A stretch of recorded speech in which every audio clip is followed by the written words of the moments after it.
नमस्कार। भारत के कॉलेज और यूनिवर्सिटी कैंपस में ना एक बहुत बड़ा बदलाव आने वाला है। और इसकी वजह है यूजीसी के नए इक्विटी नियम, जिन पर आजकल हर तरफ खूब बहस हो रही है। तो आखिर ये नियम हैं क्या और क्यों इन पर इतना बवाल मचा है? आइए आज इसी को आसान भाषा में समझते हैं। देखिए, जैसे ही ये नियम आए, एक सवाल खड़ा हो गया। क्या ये वाकई बराबरी लाने की दिशा में एक ऐतिहासिक कदम है, या फिर ये कॉलेजों पर सिर्फ एक तरफा दबाव है? इस पूरी चर्चा में हम सिक्के के दोनों पहलू देखेंगे। तो आज हम क्या-क्या जानने वाले हैं। सबसे पहले, ये नियम हैं क्या? फिर हम देखेंगे कि इन्हें लागू करने का नया सिस्टम कैसा होगा। इसके बाद बात करेंगे कि इसका टीचर्स और स्टूडेंट्स पर क्या असर पड़ेगा। और आखिर में ये भी समझेंगे कि इस पर विवाद क्यों है और इसका फाइनल नतीजा क्या हो सकता है। तो चलिए शुरू करते हैं पहले और सबसे जरूरी सवाल से। आखिर ये नए नियम हैं क्या? असल में ये यूनिवर्सिटी ग्रांट्स कमीशन यानी यूजीसी की तरफ से उठाया गया एक बहुत ही बड़ा कदम है, जिसका मकसद है हायर एजुकेशन में सबको बराबरी का हक दिलाना।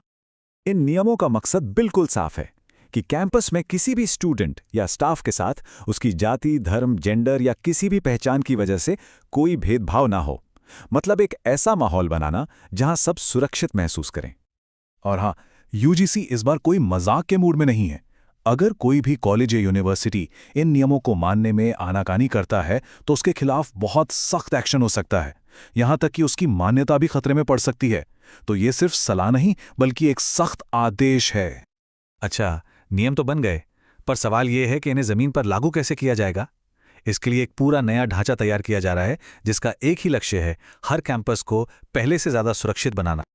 देखिए, इस नए सिस्टम का मकसद सिर्फ कागजी कार्रवाई नहीं है, बल्कि एक ऐसी व्यवस्था बनाना है जहां हर आवाज सुनी जाए और हर शिकायत पर एक्शन हो। मतलब सुरक्षा और जवाबदेही सिर्फ बातें न रहें, बल्कि कैंपस की असलियत बने। इस लक्ष्य को पूरा करने के लिए समझ लीजिए एक 5 लेयर का सुरक्षा कवच बनाया गया है। इसमें एक इक्वल अपॉर्चुनिटी सेंटर होगा जो मेन ऑफिस की तरह काम करेगा। एक 24/7 हेल्पलाइन होगी तुरंत मदद के लिए। जांच के लिए कमेटी और स्क्वाड होंगे और जागरूकता फैलाने के लिए इक्विटी एम्बेसडर भी होंगे। इन सब में सबसे जरूरी है इक्वल अपॉर्चुनिटी सेंटर। सोच लीजिए यह हर कैंपस का एक तरह से नर्व सेंटर होगा। सारी नीतियां यहीं से देखी जाएंगी और यही सेंटर पक्का करेगा कि नियम सही से लागू हो रहे हैं या नहीं। ठीक है, नियम बन गए, सिस्टम भी तैयार हो गया, लेकिन इसका असर उन लोगों पर क्या होगा जो कैंपस की जान है, यानी स्टूडेंट्स और टीचर्स। चलिए अब इसे समझते हैं। स्टूडेंट्स के लिए तो ये एक बहुत बड़ी राहत की बात है। अब उनके पास शिकायत करने का एक सीधा, भरोसेमंद और 24 घंटे खुला रहने वाला रास्ता होगा। उनकी पहचान भी गुप्त रखी जाएगी।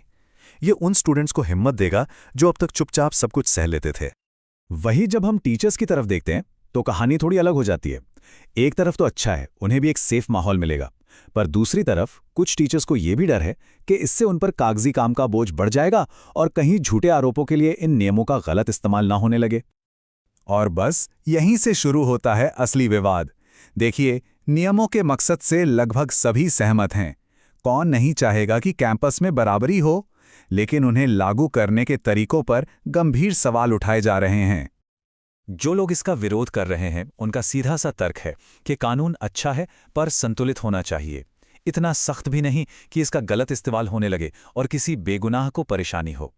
तो इसके जवाब में जो लोग इन नियमों का समर्थन कर रहे हैं, वो कहते हैं कि हमारे समाज में भेदभाव की जड़ें इतनी गहरी हैं कि उन्हें उखाड़ने के लिए सख्त कानून ही चाहिए। बिना कड़े नियमों के असल बदलाव लाना बहुत मुश्किल है। तो असल में ये लड़ाई नियम बनाम न्याय की नहीं है। लड़ाई इस बात की है कि न्याय भी मिले और संतुलन भी बना रहे। इन दोनों को एक साथ कैसे पाया जाए। तो इन सभी तर्कों और बहसों के बाद आखिरी समीकरण क्या निकलता है?